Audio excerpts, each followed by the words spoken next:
President William Samoei Ruto, I was following your speech today on the occasion of Katiba at 16.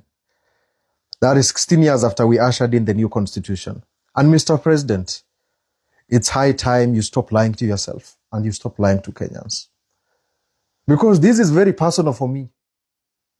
This is very personal for me, Mr. President, that you clearly said you are going to respect the independence of the constitution, the sovereignty of our people, and the voices of Kenyans. Mr. President, today as a young Kenyan, my life will be in danger when I will get back into this country simply because there are groups of people in your government who never agrees with my opinion.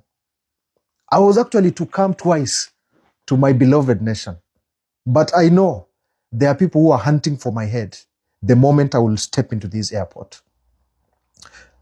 Rais William Samoei Ruto, your cabinet secretary for health, Ed and Duale, defied the court order and went ahead and constructed the Ebola treatment and quarantine facility for the Americans in Nanyuki. Your cabinet secretary for interior is telling Kenyans, why are you complaining of the goons attacking you, while instead you should not have even gone where the goons are? A total failure in his capacity.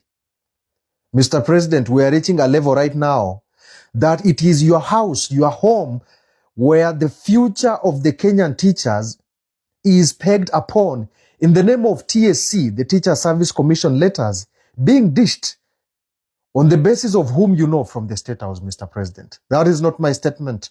That is the statement of the Speaker of the National Assembly, Moses Masika Wetangula.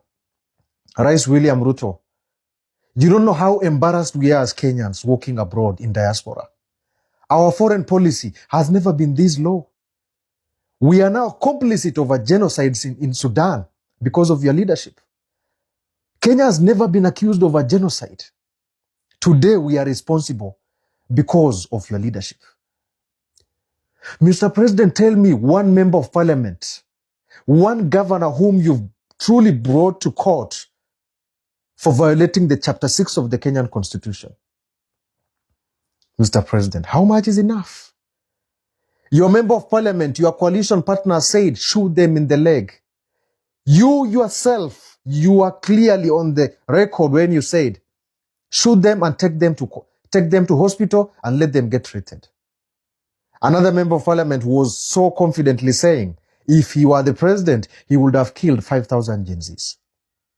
Mr. President, the only analogy your government is riding upon is Rivayala. Uhuru Kenyatta did this, so it is valid for us to do this. You are so clearly on record, Mr. President, when you said you are going to resolve all the extrajudicial killing cases in this country in a span of 6 months. Page 59 of UDA manifesto. Rais William Ruto, you said you will not borrow a single shilling ukiingia mamlakani. What is the future of the Kenyan sailing in terms of our debt currently? We have a case in court that your government is seriously trying to play down because of your complicit and your participation in this. Rais William Samoei Ruto, what is the sanctity of our women in this country? How many femicide cases have been solved? For the number of young children, for the number of kids who have disappeared, women who have been killed. Tell me any kind of cases that have been solved, Mr. President. And you keep telling us you will listen to our voice. While today nikirudi kwa nchi yangu, all along I know my head and my voice will be hunted by all departments because of my opinion. I feel very sad, Mr. President, that I don't feel safe in my country saying these kind of things.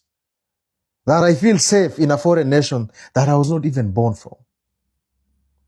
Rais William Samoei Ruto, the reasons why Kenyans hate you so much is because we had a lot of expectations in you. There is no president since Kenya got independence mwenye alitupea motivation, mwenye alitupea a lot of promises like you did. We really believed in you. We even bought into your idea of us versus them. The hustlers, the mamabogas versus the establishment, or what you called dynasty. Rais William Samoei Ruto, are we where we are right now? You are telling us Talanta Stadium. You are telling us 104 billion for coming up with the SHA system, Mr. President? How are you going to speak about all this when we have a sick nation? When we have a nation when the capitation of the education sector is very low, Mr. President? Where the nation you promised to create 500,000 jobs a year, and we barely even get any kind of jobs. For every year, the Kenyan academia and the Kenyan educational institution supplying 100,000 graduates every year, Mr. President. I don't know, Rais William Samoei Ruto. What do you mean by giving us the voice? I really don't understand. We are so afraid. You are saying we should change the constitution. You are saying Vision 2060, Rais William Samoei Ruto. While some of us, we are not even sure we are going to live in Vision 2060 because your government killed a good number of us. And they are very confident by the likes of Eliud Lagat, whom your police, whom your organs are so confident to tell Kenyans, alijigonga na ukuta. Alijigonga na ukuta akakufa kwa cell. Rais William Samoei Ruto, I don't know what to tell you. I don't know how much propaganda, how much public relations you have to do this. But even Mwai Kibaki never blamed Daniel Toroitich arap Moi, who served us with an iron fist 24 years, when he served the country for 10 years. He picked the nation from where it is and served this country. You've only got 1 year to go now, Mr. President. And you are now giving us the promise of forgiveness, the promise for reconciliation. How do you want me to be patriotic for this nation, Mr. President, when all along I know personally my voice will be silenced? My families can even get disappeared when I will try to objectively critique your government. Finally, you say the opposition in this country is an existential threat to the democracy of Kenya, while yourself, you are the member of opposition before you got elected, Mr. President. I can go on and on to clearly state for you how much we are exposed as a nation under your leadership. I hope, Mr. President, yes, it's too late, but I hope you will fully reconcile with what Kenyans, with me included, are telling you. Tumakinike sana wa Kenya.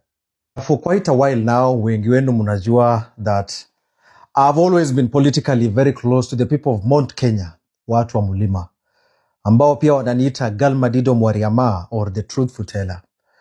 Na watu wa Mount Kenya, I'm happy to inform you that I'm the newest member of the DCP political party, ambayo nilijisajili kupitia tovuti ya DCP mubashara ama moja kwa moja kutoka Ujerumani. Tumekuwa tukisikiza ground na tutazidi kusikiza ground. And Kenyans, I'm not a political activist. I'm a political analyst. I'm the student of public policy. I'm somebody who believes in fighting for my community in the true sense of leadership and integrity. There is nothing like being moderate. Everybody must choose a side. Kwa hivyo, watu wa Mount Kenya, mukiona huu kijana wenu, the descendant of the spirits of Mau Mau, 2027 December, that I'm being grilled by the National Assembly for the position of ambassador or a foreign envoy abroad, musisahau kijana wenu. You see, now this is not something I can lie about. Believing in the people of Mount Kenya has nothing to do with the sense of tribalism. It has everything to do with what they have proven to show us. They have proven it many times. The recent one being the Olkalau, that leaders should not be the elements that should put people into the aspect of political enslavery. And this is the message I would really want the people of Mount Kenya North to emulate. Jana mulikutana na kiongozi wa DCP Rigathi Gachagua, watu wa Mount Kenya North, Isiolo and Marsabit. We need to implement the same variation, the same variable of Olkalau to these rich leaders from Marsabit and Isiolo. And if you are a young man, ndugu yangu, you've got nothing to lose, because there will be no day these guys who are now vying for political seats using UDA, UDM or ODM will listen to us. They will never. As long as you are not the product of negotiated democracy, hakuna mtu atakusikiza. And one big message I have for my party leader, Honorable Rigathi Gachagua. Young people from these two counties wako na shida when it comes to sustaining their campaigns as they vie for party nomination. They don't have the resources, they don't have the capacity, Your Excellency. And I hope that the amount and the big volume of young people joining your political party from Mount Kenya North will benefit from the opportunities of fair, equal, and transparent representation in party nomination and party primaries. Kwa hivyo watu wa Mulima, tuko nyumbani, tutazidi kusikiza ujumbe wa kina De Matthew, ujumbe wa kina Makibi, ujumbe wa kina Kamaru, as we make Kenya a better place. Tumakinike sana wa Kenya. Asanteni sana.